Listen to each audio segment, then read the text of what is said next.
जय गुरुदेव। आज का ये प्रसंग है कि जब भगवान रामचंद्र जी ने रावण को मार दिया तो उस समय सभी देवी देवता आए और भगवान के ऊपर फूलों की वर्षा करने लगे। सब लोगों ने भगवान की स्तुति किया। तो भगवान रामचंद्र जी ने इंद्र से कहा कि देखो, हमारे जो बंदर भालू हैं ये अपना घर बार सब कुछ त्याग करके, सब कुछ छोड़कर मेरे साथ आए और अपना जी जान लगा दिया। निशाचरों के द्वारा ये मेरे बंदर भालू सब मरे पड़े हुए हैं। आखिर अब हम जब जीत गए तो आखिर इनके परिवार वाले इनका इंतज़ार कर रहे होंगे। तो क्या आप यही चाहते हो कि मतलब परिवार वालों को तकलीफ़ हो? तो मैं ये चाहता हूँ कि आप इन सबको ज़िंदा कर दो ताकि ये लोग भी अपने परिवार में जाकर खुशहाली से मिलें।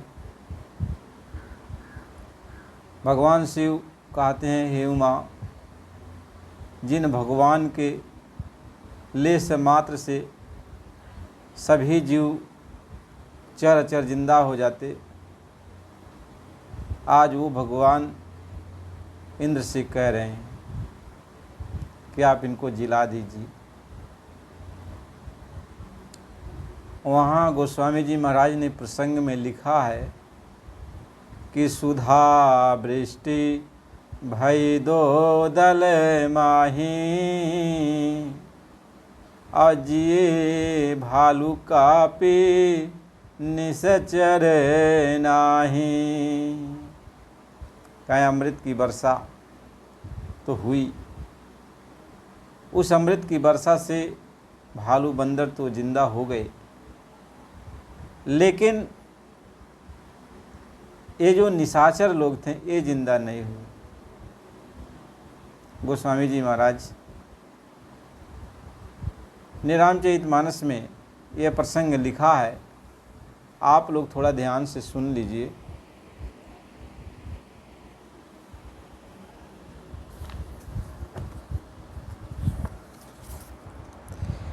कि सुनु रघुपति कपि भालू हमारे, पारे भूमि निश्चरन जी मारे। सुन सुरुपति कपि भालू हमारे, पारे भूमि निश्चरन जी मारे। मम हित लागी तजे इन्ह प्राणा, सकल जियाई सुरेश सुजाना। सोनु खगेश प्रभु कै यह बानी, आति अगाध जानहि मुनि ज्ञानी। प्रभु सक त्रिभुवन मारी जियाई, केवल सक्रहि दीन्हि बड़ाई। सुधा बरसी कपि भालू जियाए, हरषि उठे सब प्रभु पहियाए। सुधा वृष्टि भई दुह दल ऊपर, जिए भालू कपि नहीं निरजनी चर। रामाकार भये तिन्ह के मन, मुक्त भये छूटे भवय बंधन। सुरयंसिक सब कपि अरुरे झा, जिये सकल रघुपति की इच्छा। राम सरिस को दिन हितकारी, किन्हें मुकुत निशाचर झारी। खलमल धाम काम रतय रावण, गति पाई जो मुनिवर पावन। सुमन बरसी सब सुर चले, चढ़ी चढ़ी रुचिर विमान। देखि सुअवसर प्रभु पही, आयऊँ शंभु सुजान। परम प्रीति कर जोरि जुग, नलिन नयन भरी बार। पुलकित तन गद गद गिरा, विनय करत त्रिपुरार।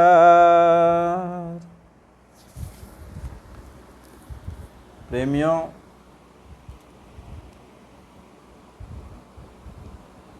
भगवान राम के कहने पर जब इंद्र ने अमृत की वर्षा किया तो भालू बंदर तो जिंदा हो गए, लेकिन निशाचर जिंदा नहीं हुए। सभी ज्ञानी मुनि सभी यही कहते कि यदि भगवान सारे तीनों लोगों को मार दें और फिर सबको जिला दें, ऐसे प्रभु जो है इंद्र की बड़ाई के लिए एक काम करने को इंद्र से कहा। तो इंद्र ने अमृत की वर्षा की, लेकिन भालू ही बंदर जिंदा हुए, निशाचर जिंदा नहीं हुए। और अमृत का काम है कि कोई भी हो, चाहे भालू बंदर रहें चाहे निशाचर रहें, कोई भी हो, सबको जिंदा होना चाहिए। आगे गोस्वामी जी महाराज समझा रहे हैं कि प्रभु की इच्छा थी कि भालू कपि जिंदा हो जाए और जो निशाचर हैं इनको मुक्ति दे दिया जाए। तो जितने भी निशाचर मारे गए थे सबका जो है ये तामस तन खत्म हो गया, उनका मन शुद्ध हो गया, सब भगवान राम के स्वरूप में विलीन हो गए, रामाकार बन गए, सब राम की जय जयकार कहने लगे। और सभी जितने निशाचर थे सब जो है देवलोक को प्राप्त हो गए, यानी विमान पे बैठकर सब उच्च गति को प्राप्त हुए। देखो भगवान की कितनी बड़ी महिमा, राम की कितनी बड़ी महिमा। यह प्रभु की इच्छा थी कि यदि इनको जिला देंगे तो इनका सही तो तामस है, निशाचर है, ये भक्ति नहीं कर पाएंगे। इसलिए इनके तन को समाप्त करके जो है इनके अंतरात्मा को निर्मल बनाकर निशाचरों के और इनको गति दे दी। भगवान की कितनी बड़ी महिमा, कितने दयालु प्रभु। इस तरीके से जब सब लोगों ने देखा कि इतने कृपालु भगवान, तो चारों तरफ से जो है फूल माला की वर्षा और बाजा गाजा के साथ अप्सराएं सब नाच गाच करने लगी, नाचने लगी। चारों तरफ जो है खुशहाली का माहौल हो गया दसों दिशाओं में। तब भगवान शिव आते हैं और भगवान के राम की वंदना करते हैं। प्रेमियों, इस बात से सीख मिलती है कि भगवान जो होते हैं वो सबके होते हैं। चर अचर कोई भी जीव हो, चाहे उनसे कोई हितैषी करता हो, चाहे उनसे कोई दुश्मनी करता हो, लेकिन भगवान के सभी हैं। जैसे कि पिता के कई बच्चे होते हैं, कुछ बच्चे लायक रहते हैं, कुछ नालायक होते हैं, कुछ पिता की बात को मानते हैं, कुछ पिता की बात को नहीं मानते। लेकिन पिता का प्यार सभी बच्चों से होता है, सभी बच्चों से होता है। इसलिए पिता कभी नहीं सोचता कि मेरे बच्चे जो है एक खराब काम में रत रहे। तो खराब काम में रहने वाले बच्चों को पिता सुधारता है, डांट फटकार लगाता है। ऐसा नहीं है कि डांटता है फटकारता है तो प्रेम नहीं होता, प्यार नहीं होता। अपनत्व के नाते वो डांटता फटकारता है ताकि सुधर जाएं, अच्छे मार्ग पर चले, अच्छे रास्ते पर चले। रामचरितमानस हम सबको सही मार्ग पर चलने की शिक्षा देता है, अपने धर्म कर्म पर चलने की शिक्षा देता है। गोस्वामी जी महाराज ने जो जो एक एक चौपाई, छंद, दोहा लिखा है, इसकी गहराई से यदि अध्ययन किया जाए तो सबके अंदर परिवर्तन हो जाए। कोई ऐसा नहीं है कि उसके अंदर परिवर्तन न हो। एक पाषाण हृदय के अंदर भी ज्ञान आ सकता है। यह रामचरितमानस एक एक जो शब्द हैं, एक एक जो चौपाइयाँ हैं, दोहा हैं, ये सब मंत्र हैं। इसलिए प्रेमियों, आप रामचरितमानस का पाठ करते हो तो दिल से करो, इत्मीनान से करो, तन मन को शुद्ध कर देगा ये। लेकिन आप शुद्ध शाकाहारी रह करके, शराब, अंडा, मांस, मछली का सेवन छोड़ करके एकदम निश्चल मन से आप देखो रामचरितमानस का पाठ करो, तो धीरे धीरे आपके अंदर निर्मलता आ जाएगी और फिर आपको संत मिल जाएंगे। ये रामचरितमानस आपको एक दिशा देता है, रास्ता देता है, आपकी सफाई करता है और भगवान से मिलाने की युक्ति देता है। इसलिए रामचरितमानस की जितने भी महिमा कही जाए वो कम है, कम है।